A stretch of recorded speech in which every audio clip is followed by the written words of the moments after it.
Kembali lagi dengan saya Angelita Henu. Kali ini saya membuat video dengan tujuan untuk memenuhi tugas dari mata kuliah pengantar sosiologi. Hari ini saya akan menjelaskan tentang materi sosiologi, wacana, dan filsafat publik. Sosiologi adalah studi ilmiah tentang struktur sosial dan hubungan serta perilaku manusia. Sains mengacu pada proses pengembangan teori yang diuji dan kemudian ditolak, dimodifikasi atau dipertahankan sampai dikembangkan lebih komprehensif. Sosiologi menguji teori-teori ini terhadap kasus-kasus empiris untuk menentukan apakah dan sejauh mana mereka masuk akal dan dapat diterapkan.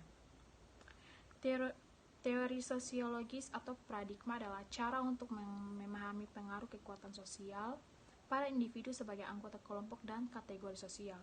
Istilah ilmu dalam tanda kutip ini untuk garis di bawah, ilmu tidak bebas nilai yaitu diinformasikan oleh biasa teoritis dan metodologis dari peneliti dan dipengaruhi oleh ideologi dan kepentingan peneliti. Poinnya akan dielaborasi nanti dalam beberapa bab berikutnya. Hille mempertahankan lensa yang digunakan aktor sosial untuk menafsirkan dunia di sekitar mereka dan memahami hubungan sosial mereka dengan orang lain disebut sebagai ideologi. Ideologi terdiri dari serangkaian nilai, asumsi, dan keyakinan yang membantu aktor sosial dan memahami fenomena sosial kompleks yang mereka amati dan hadapi dalam interaksi mereka sehari-hari. Sebagai ilmu, sosiologi mengembangkan teori yang menjelaskan dunia sosial. Tujuan dari sosiologi adalah untuk menawarkan objektif dan nilai netral dari dunia sosial menjadi istilah dan konsep yang tidak beragam. Pengetahuan sosiologi bersifat objektif dan subjektif. Selanjutnya, apa itu ideologi? Menurut Berger, ideologi adalah salah satu konsep sentral dalam teori sosiologis. Ideologi dicirikan oleh selektivitas sebagai pelaku sosial yang pengalamannya berbeda karena misalnya hubungan keluarga, nilai, dan kepercayaan. Karena itu kita cenderung mengabaikan bagaimana fenomena yang sama dipahami secara berbeda oleh orang lain, yang interpretasinya didasarkan pada nilai perspektif yang berbeda. Artinya, kita tidak bisa melihat dan memahami dunia yang dari perspektif lain. Meskipun kita semua memiliki ideologi sendiri dan cara dalam memandang dunia dalam setiap masyarakat atau negara bangsa, pandangan tertentu dianggap lebih penting dan dominan daripada yang lain. Pandangan dan ideologi kelompok yang dominan mempengaruhi cara kita memahami diri kita sendiri sebagai warga negara bangsa melalui kendali mereka atas produksi pengetahuan di media dan sekolah. Sosiologi mempelajari faktor-faktor dan struktur serta periode sejarah yang telah menghasilkan awal dan kemajuan sebagai disiplin ilmu sosial dan pelembagaannya sebagai subjek akademik. Ide dan teori sosiologis juga telah dibentuk oleh proses sosial, politik, dan ekonomi yang sama pada awalnya menyebabkan kemunculannya selama abad ke-19 sebagai suatu disiplin dan pengembangannya sejak saat itu. Sosiologi telah dipengaruhi oleh perubahan struktural, ideologi, dan sejarah besar seperti industrialisasi, urbanisasi, revolusi ilmiah, revolusi politik, kapitalisme, nasionalisme, kolonialisme, postindustrialisme, feminisme, gerakan Grey Right, gerakan mahasiswa, gerakan hak sipil, dan pasca kolonialisme. Ada beberapa proses dan perubahan ini sangat mempengaruhi. Yang pertama yaitu bagaimana sosiologi mengkonseptualisasikan, berteori, dan menganalisis dunia. Yang kedua, bagaimana aktor sosial berinteraksi dengan dunia. Dan yang ketiga, bagaimana individu dan kelompok memandang diri mereka sendiri di dunia. Secara umum, sosiologi berkaitan dengan profesial, dan struktur khususnya. Yang pertama, bagaimana orang berinteraksi satu sama lain dalam konteks institusi sosial, misalnya keluarga, dan organisasi, misalnya pemerintah. Yang kedua, bagaimana individu dipengaruhi oleh struktur sosial, misalnya ekonomi. Dan yang terakhir, bagaimana mereka juga mempengaruhi struktur sosial dan mengubah struktur masyarakat. Sosiologi terdiri dari subjek yang luas dan beragam, dan generasi sesederhana tentangnya secara keseluruhan patut dipertanyakan. Sosiologi adalah bidang yang kontroversial, dan sosiologi telah mempelajari dan memeriksa hubungan kontroversial masalah yang kompleks. Ada banyak ketidaksepakatan di antara sosiologi dan tradisi teoritis yang berbeda tentang, misalnya, bagaimana masyarakat diatur dan bagaimana masyarakat mempengaruhi kehidupan individu. Selanjutnya, transnasionalisme. Konstruksi dan reproduksi identitas nasional dan etnis dipengaruhi oleh konsekuensi globalisasi. Meningkatnya imigrasi global telah menambah keragaman budaya, ketidaksetaraan ekonomi, dan kekuasaan perbedaan secara nasional dan lokal, menghasilkan pembentukan identitas transnasional. Globalisasi ekonomi juga memiliki efek negatif yang luar biasa pada dunia ketiga dan di negara-negara berkembang yang telah menghasilkan perlakuan yang berbeda dari individu, kelompok dalam masyarakat, dan dalam sistem politik, budaya, ekonomi, dan pendidikan. Transnasionalisme adalah wacana menganalisis pergerakan manusia, ide, barang, modal, dan jasa lintas negara-negara bangsa dalam konteks globalisasi.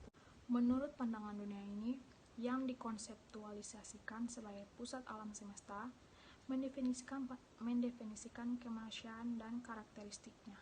Namun, sebagai sains yang berpusat pada barat, sosiologi dipraktikkan dan dipengaruhi oleh intelektual non-barat dari seluruh dunia, termasuk para peneliti non-Eropa dan non-kulit putih yang tinggal di barat.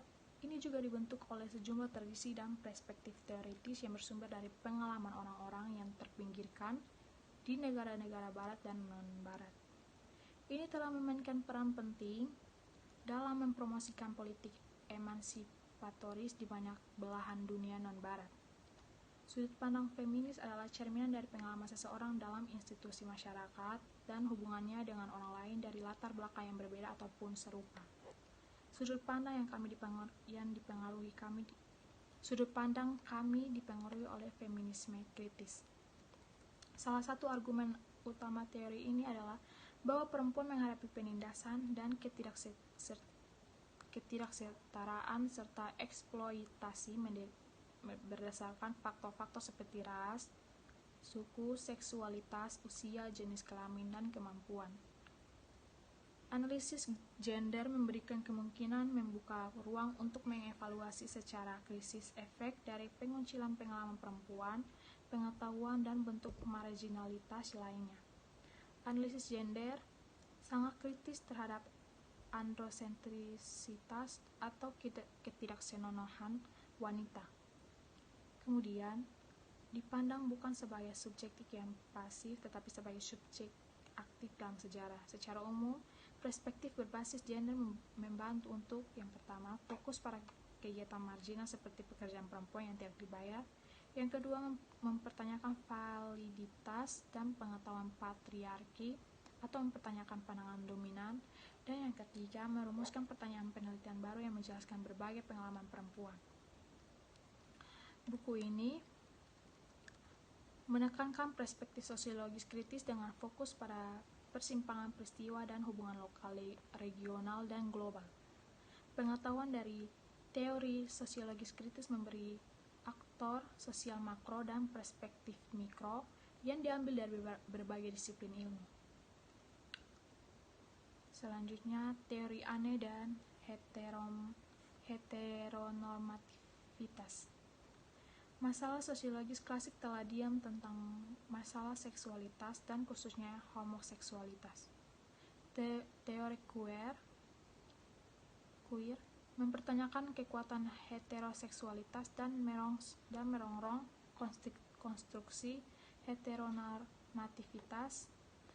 Heteronormativitas adalah asumsi bahwa heteroseksual harus menjadi cara interaksi yang normal dan legal. Teori queer menegaskan bahwa tidak ada identitas tunggal seperti homoseksualitas. Mereka menyarankan bahwa semua identitas itu majemuk dan gabungan.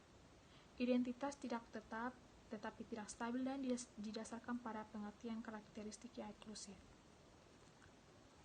Selanjutnya, sosiologi dan wacana. Mengkonseptualisasikan sosiologis dan sosiologis sebagai pengumpulan wacana. Wacana-wacana ini dibentuk oleh serangkaian sub-wacana tentang topik-topik seperti ekonomi, politik, budaya, dan masyarakat, yang digunakan untuk menganalisis hubungan manusia dan masyarakat manusia. Wacana-wacana ini kontradiktif dan memandang masyarakat dan hubungannya antar manusia melalui lensa yang saling bertentangan. Dalam bahasa yang masuk akal, wacana mengacu pada tubuh bicara yang rasional. Dalam tulisan akademis, wacana mengacu pada cara-cara tertentu orang untuk mempresentasikan sesuatu dan hubungannya dengan hal lain. Wacana adalah cara kita berpikir, membayangkan, dan berbicara tentang realitas sosial. Wacana mengacu pada bagaimana pengetahuan diproduksi melalui bahasa dan praktek sosial.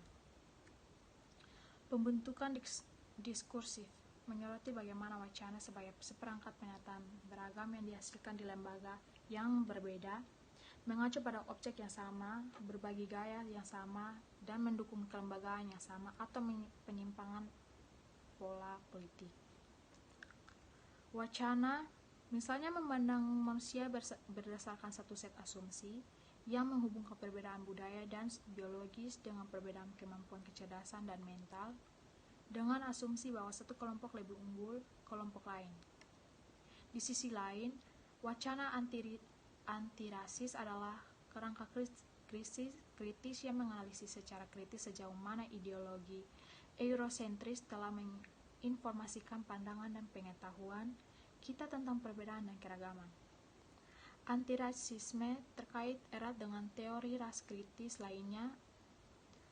Wacana antirasisme white hegemony dan menyuarakan suara kelompok marginal dan bertindak lainnya dalam mengembangkan berbagai jenis sistem politik dan ekonomi yang demokratis dan inklusif. Antirasisme adalah wacana yang berorientasi pada tindakan yang menuntut para aktor sosial untuk mempertanyakan bagaimana mereka terlibat dalam mereproduksi ketidaksetaraan secara individu, sistematik, dan kelembagaan lokal dan global. Artinya para korban rasisme dan orang-orang yang terpinggirkan serta mereka yang kritis terhadap rasisme harus terlibat dalam tindakan yang bertujuan untuk menghapus berbagai bentuk diskriminasi.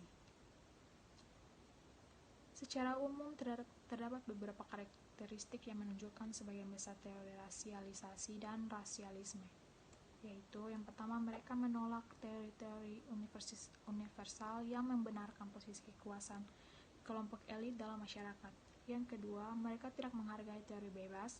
Yang ketiga, tujuan mereka adalah menjadi inklusif dan bekerja dengan kelompok yang kehilangan haknya untuk mempromosikan kesetaraan. Yang keempat, mereka tidak hanya fokus pada gangguan struktural sosial, tetapi juga bagaimana kita berpikir tentang struktur sosial dengan membuat dunia intelektual lebih terbuka terhadap sejarah yang beragam dan dibungkam dari orang-orang yang didominasi. Yang kelima, mereka tidak membedakan antara teori ilmiah dengan berbagai jenis narasi yang dihasilkan oleh orang-orang yang terpinggirkan tentang kehidupan dan kondisi manusia dan kehidupan mereka. Yang keenam, mereka tidak hanya kritis terhadap status, tetapi juga terlibat dalam kritik diri. Dan yang terakhir, mereka menyadari bahwa penelitian dan teori mereka khusus untuk periode sejarah tertentu, serta konteks dan latar belakang sosial dan budaya. Selanjutnya, orientalisme adalah wacana dominan lain yang menginformasikan pengetahuan kita dan cara kita berpikir, membayangkan, dan berbicara tentang bagaimana negara-negara barat terkait dalam masyarakat non-barat. Misalnya, di Timur Tengah menyatakan bahwa orientalisme adalah gaya barat untuk mendominasi, merestrukturisasi dan memiliki otoritas atas timur. Namun pernyataan ini bekerja sama dan diinformasikan oleh seperangkat aturan yang sama. Setiap pernyataan menyeratkan hubungan dengan semua pernyataan lainnya. Misalnya, perhatikan cara-cara Barat membingkai Timur Tengah. Mereka menggambarkan Timur Tengah sebagai mistik, patriarkal, dan tradisional seperangkat masyarakat. Mereka berbicara tentang pemerintahan Islam fundamentalis di Timur Tengah sebagai contoh otoriter dan rezim yang tidak demokratis. Orang Barat berpendapat bahwa perempuan di Timur Tengah adalah warga negara kelas 2 dan menghadapi bentuk diskriminasi dan parah yang seksisme. Demikian pula sosiologi juga terdiri dari serangkaian wacana yang memungkinkan kita untuk memikirkan, menganalisis, dan bertindak atas masyarakat dan komponennya dari berbagai perspektif. Mereka adalah kerangka kerja atau paradigma yang menyusun analisis tentang masyarakat. Diskursus seperti feminisme, fungsionalisme, struktural, interaksionisme simbolik, dan teori konflik dibahas lebih detail pada bab-bab berikutnya. Terima kasih. Sekian dari penjelasan saya tentang materi hari ini. Terima kasih.